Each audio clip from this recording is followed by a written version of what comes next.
Okay, I want to start by reading this paragraph out loud all together. So when I say 1, 2, 3, we're going to read it together. Ready? 1, 2, 3. Last night I baked a dozen cookies. I left them out on the kitchen table to cool.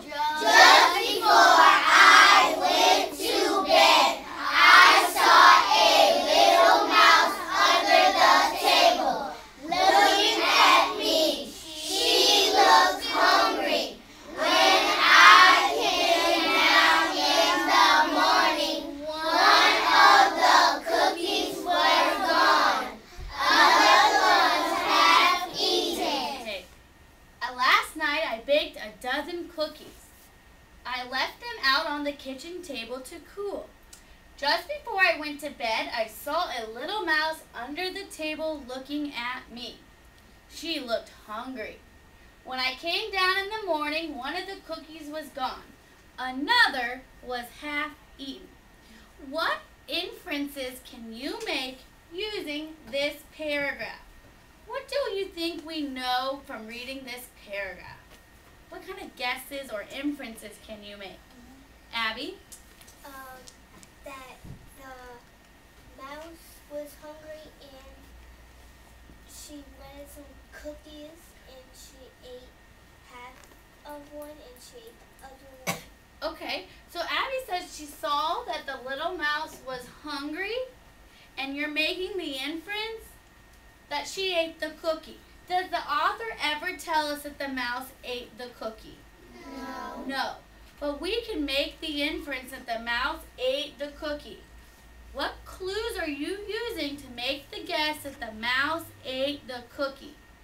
Christopher? Because half of it was gone. Half of one was gone? What other clues? Okay. Why didn't I just think, oh, my little sister stole my cookie? What clues let you know that it's the mouse? Because the mouse was looking, the mouse was under the table looking at her. She saw a mouse under the table, and how did that mouse look? Roy? Hungry. The mouse looked hungry. And then when she came back, the cookies were gone, so we can make the inference. When we're making inferences, we have to use what the story says plus our schema to make an inference or a guess. Part of the fun of reading is that authors don't always tell us everything.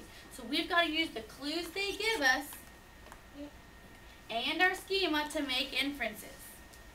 Today, I'm gonna turn this off now. Hold on. Today, I'm gonna read a story to you. It's called Animals Should Definitely Not Wear Clothing. Okay? And in this story, the author is gonna give us clues as to why certain animals shouldn't be wearing clothing. I'm gonna read the story to you without showing you the pictures. We're going to figure out what the story says, plus what we already know about these animals to make an inference as to why they shouldn't be wearing clothing. Roland, do you have a question? What does clothing mean? What does clothing mean? Who can tell what is clothing? What is clothing? 80? Clothes. Clothes, like the stuff that you wear, that's clothing, okay? Your shirts, skirts, pants, hats, all the stuff that we put on our body to dress is clothing. Okay, so animals should definitely not wear clothing. I'm not going to show you the pictures yet.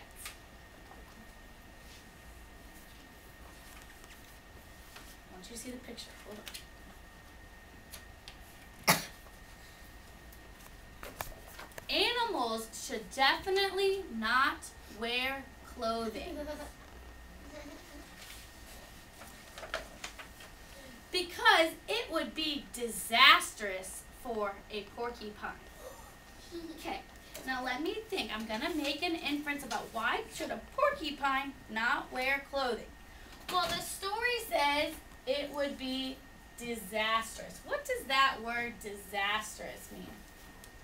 What does that mean, disastrous? Roy? Messed up. What do you mean messed up? When a porcupine put on clothes, the things of the porcupine might look Oh, okay, hold on. That's your inference, right? Disastrous disastrous means it'd be very, very bad. What do we already know about porcupines? Let me think to myself.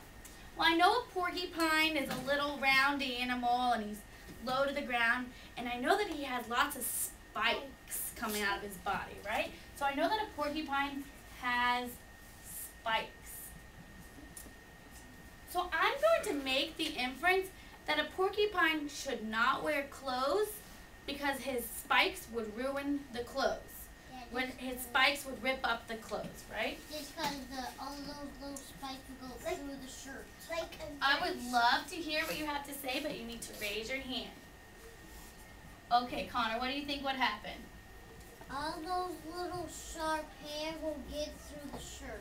Right, he would rip up the clothes. He would ruin it. Let's see if we were right.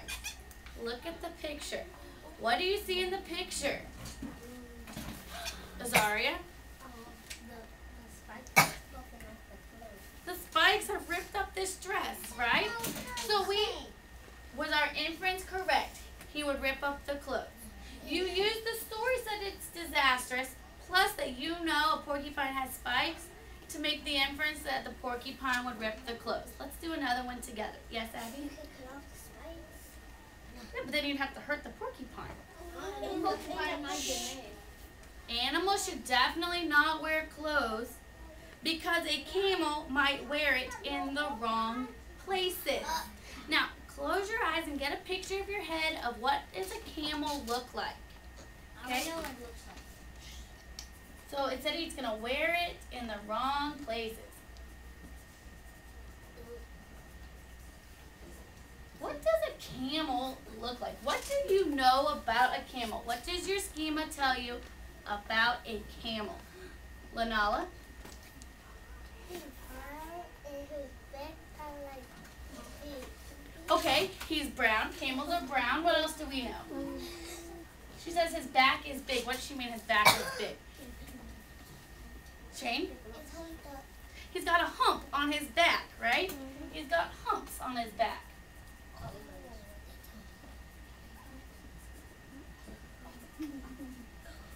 So now can you get a picture of your head of a camel who's got humps on his back and he's wearing clothes in the wrong places? What inference can you make about the camel wearing clothes in the wrong places? Why would that be a problem?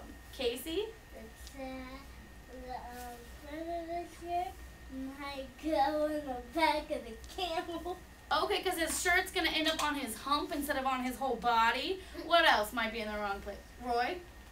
It might put on a bump and it might put a hole in it. Okay, he might poke a hole in it like the porcupine. Gabrielle?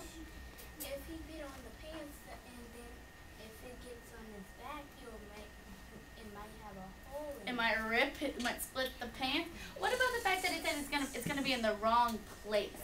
So our pants are supposed to go on our legs, right?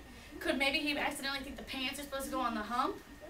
So he would wear, so is it gonna look right if he has his pants on his hump? That would be like Okay. So you guys all came up with a bunch of different inferences. Maybe it would rip because the humps would be too big. Maybe it would look crazy. Okay, Abby? His shirt would go on his bottom and his pants would go on his head. And how would that look? How do you think that would look? That would look crazy. That would look crazy. Okay. Here's what the picture says. It shows that he accidentally put the hats on his hump. Now, we came up with a different inferences, and that's okay. The reason all of us had a little bit different inferences is because we all have different schema. We all have different things that we think when we think about a camel. Casey thought about how big the camel was and thought, oh, it's going to definitely rip. Some of us, Gabrielle, thought that about how his humps would look silly having pants on them or look crazy. The point is that it's not going to look right for a camel to wear clothes. Roland? If he put it on the right spot, then why he has two? If he put it on the right spot, why he got two then? Oh, you're right. If he put it on his head, he would only need one hat anyways. Is that what you're saying? I don't know. That's just the way they drew it. Okay. Oop, I don't want you to see this picture. But he has three heads. Okay? Because a snake I want you to turn to your partner and tell him what you think a snake would lose. How would he